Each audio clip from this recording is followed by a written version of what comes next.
사도들이 제자들을 불러서 부르는 명칭이 여러분 이렇게 하지 아니하고 형제들아 이런 말을 하고 있습니다. 형제들이라고 하는 이 표현은 우리 주님께서 제자들을 부르실 때 하신 말씀입니다.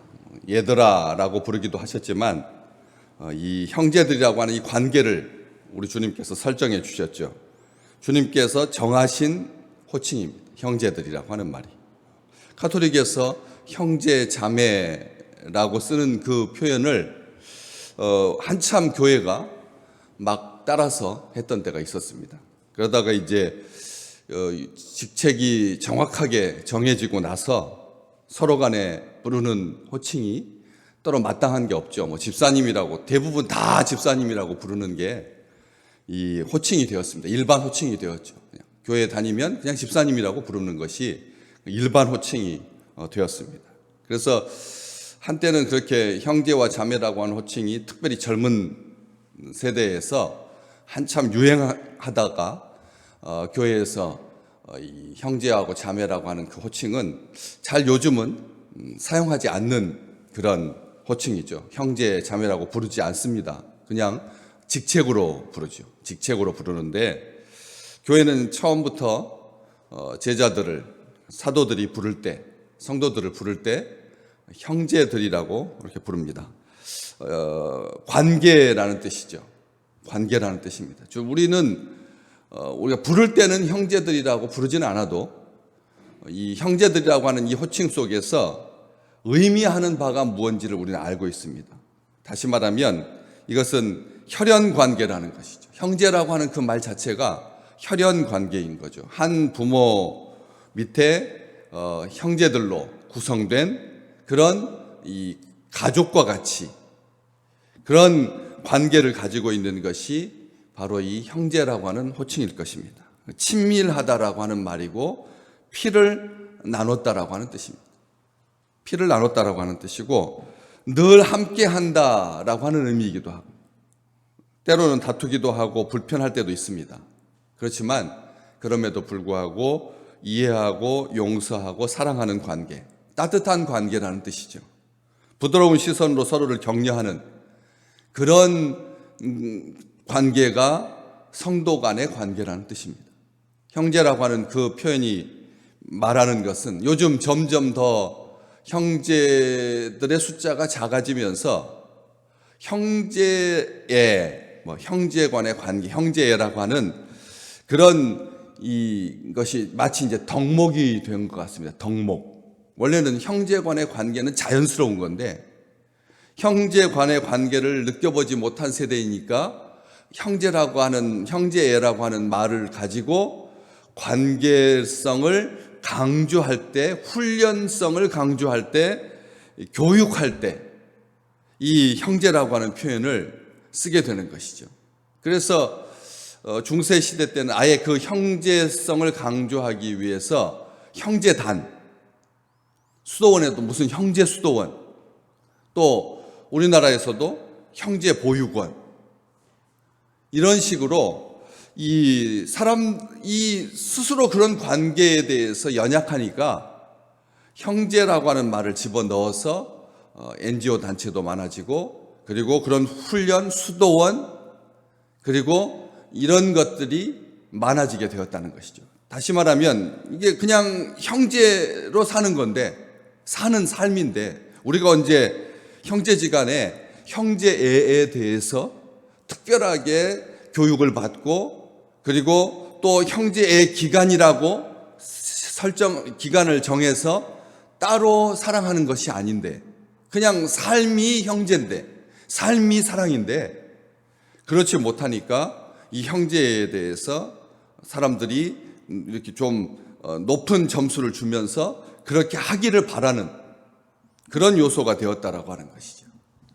그냥 자연스럽게 사도들은 제자들에게 형제들아 라고 부르면서 너희 가운데서 성령과 지혜가 충만하여서 칭찬받는 사람 7을 택해서 우리가 이 일을 그들에게 맡기고 우리는 오로지 기도하는 일과 말씀 사역에 힘쓸 것이다. 사람을 뽑는 원칙이 분명하죠. 사람을 뽑는 원칙이 분명합니다. 이 사람을 어떻게 뽑을 거냐? 너희 가운데서 뽑아야 된다. 요즘 꼭 선거철만 되면 수혈하다시피, 이 수혈이라고 하는 말 자체가 벌써 병들었다는 상태 아닙니까? 수혈이라고 하는 말 자체가 건강하지 못하다라고 하는 증거죠. 그러니까 평상시에 내부에서 사람을 잘 키워서 그래서 당의 대표가 되고 그렇게 해서 대통령 후보가 되는 것이 아니라 사람이 뜬다 싶으면 그 사람을 자기 당에게 영입해가지고 대통령 후보로 내세우는 과정에서 인력을, 외부 인재를 영입하고 수혈하다 보니까 이렇게 난리가 나는 거죠. 그렇지 않습니까? 과거에 이 사람이 이 당의 정책과는 반대되는 쪽으로 발언을 했던 사람인데 그런 것까지 다 검증할 시간이 없으니까 일단 지금 현재 인기 있는 사람, 뜨고 있는 사람 영입해가지고 선거대책위원회, 선거준비위원회, 다음세대위원회, 위원회. 온 나라가 지금 위원회 공화국이다. 일간지에 그렇게 분명하게 보도하고 있습니다. 서울에만 몇 천 개 가까이 되고 전국으로 하면 3만 개에 육박하는 그런 위원회가 우후죽순처럼 생겨났어.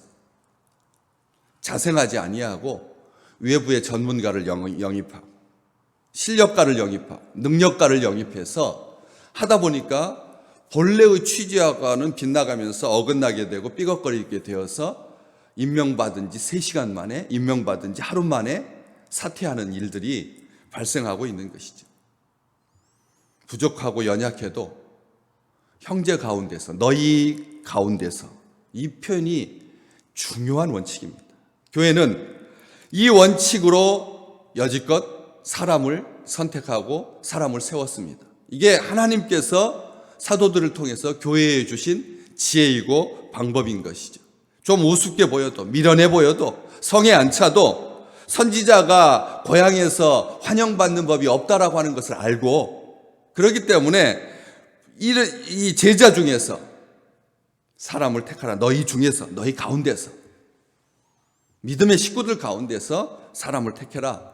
이게 원칙이고요. 그렇지만 너희 가운데서 그냥 아무나 제비 뽑아서 사람 세우라고 하지 아니하고 조건이 딱 3가지입니다. 성령과 지혜가 충만하여 칭찬받는 사람. 성령과 지혜가 충만해서 칭찬받는 사람이 교회의 대표가 되고 교회의 중요한 일, 접대하는 일, 하나님의 말씀을 제쳐놓고 접대를 일삼는 것이 마땅하지 않기 때문에 그분들이 그 일을 감당할 수 있도록 해야 된다. 다시 말하면 열정이 있는 사람, 열심히 있는 사람. 나중에 디모데에게 편지하면서 교회의 일꾼을 세울 때 보면 너무 초보로도 하지 말고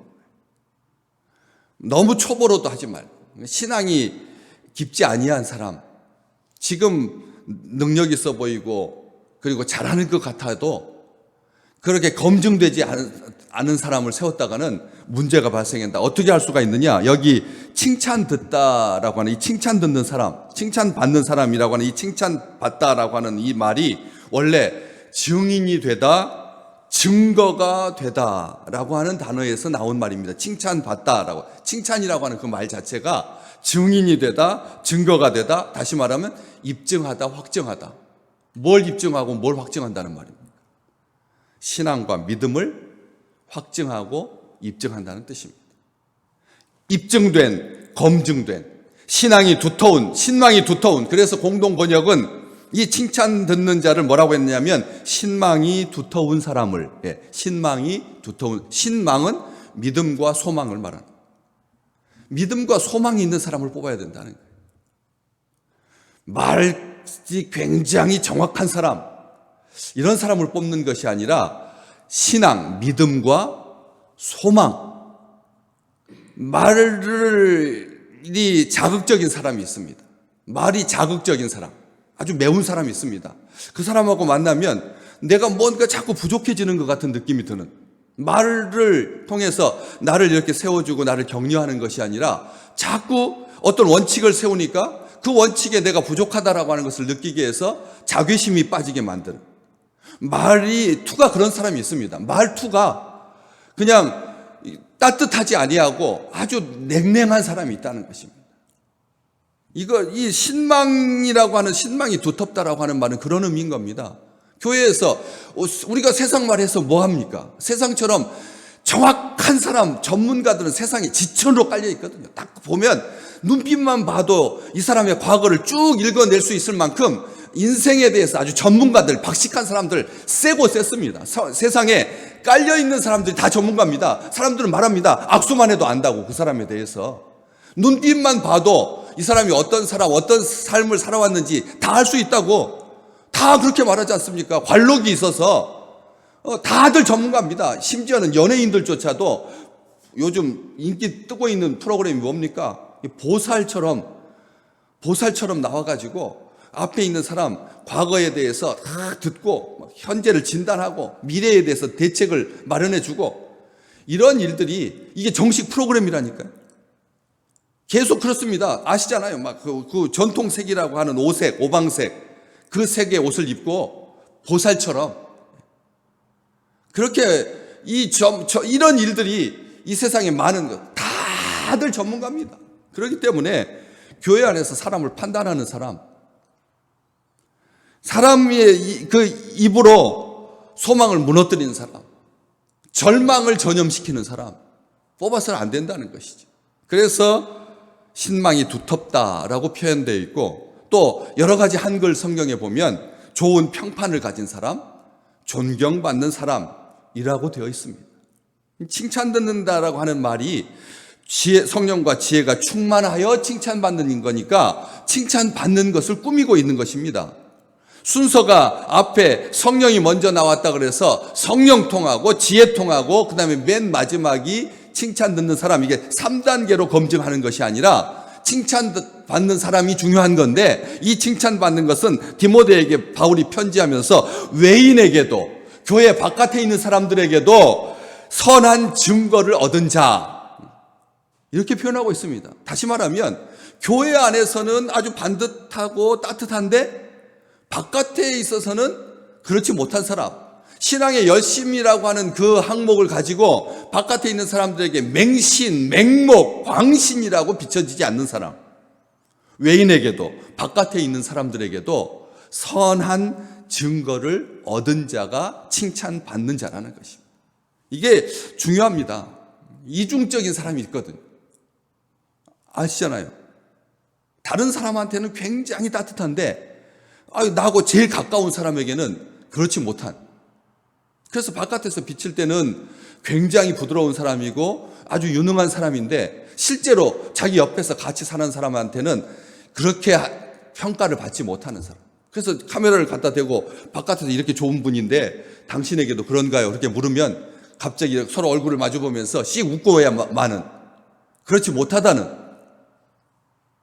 바깥에 잘하니까 안에 있는 사람은 감수해야 되는 그런 사람을 뽑으라고 하지 않고, 외인에게도 선한 증거를 얻은 사람이 뽑혀야 된다라고 하는 것이지.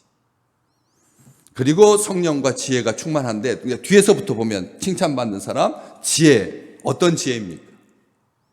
하늘의 지혜. 위로부터 난 지혜는 그냥 공중에 떠다니는 지혜를 가지는 걸 말하는 것이 아닙니다. 논어에 나오는, 장자에 나오는 내가 새인지 새가 나인지, 나비가 나인지 내가 나비인지 말 헷갈리게 만드는 그런 지혜가 아니라 하나님께서 주시는 지혜죠. 자원하는 마음으로 봉사하고 기쁘게 주의 일을 할 수 있는, 왜냐하면 이 지혜는 여기에서 뭐 하기 위한 지혜입니까? 섬기는 데 필요한 지혜인 거죠. 섬기는 데 필요한 지혜. 다시 말하면 구제라고 하는 이 말도, 그리고 기도와 말씀이라고 하는 말도, 사역이란 말도 다 같은 말이라고, 같은 말을 그렇게 번역한 겁니다. 디아코니아라고 하는 이 말을 섬김이라고 하는 말인데 이것을 구제로도 번역하고 기도와 말씀으로도 번역하고 사역으로도 번역해요. 기도하는 것도 사역이라는 말입니다. 말씀 보는 것도 사역이고요, 구제하는 것도 사역이고 사역도 사역이고요. 이게 다 교회에서 주의 몸된 교회를 섬기는 모든 일은 어떤 것도 소홀함이 없이 자기에게 맡겨진, 자기에게 주신 은사를 따라서 섬기는 사람, 이런 사람을 택해야 된다라고 하는 것이죠. 주께서 주신 마음을 가지고 하늘의 지혜를 가지고 사람을 세우는 충성스럽게 일하는 그런 사람을 뽑아야 된다. 마지막으로 성령이 충만한 사람입니다. 성령이 충만하다라고 하는 말은 성령께서 이끄시는 대로, 성령께서 이끄시는 대로, 주가 원하는 대로 성령에 민감하여 자기의 탁월한 어떤 전문성을 가지고 효율적으로 능력 있게 감당하는 것 중요하죠. 그것은 나에게 주신 은사니까 그 은사를 발휘할 수 있도록 성령이 충만하다라고 하는 말은 그냥 비몽사몽간에라는 뜻이 아닌 것이죠. 영적으로만 일하고 하는 의미도 아니고요. 성령이 충만하다라고 하는 말은 하나님과 동행하는, 하나님께 예배하는, 하나님을 기뻐하는, 하나님께 감사하는, 성령께서 하시는 일이 그거 아닙니까? 성령께서 하시는 일이 하나님의 영이고 그리스도의 영인데 하나님을 기쁘게 하는, 하나님의 인도하심에 따르게, 그래서 하나님께 영광 돌리게 하는, 하나님 나라를 위해서 살게 하는, 하나님께 충성하는 그런 사람을 택해라.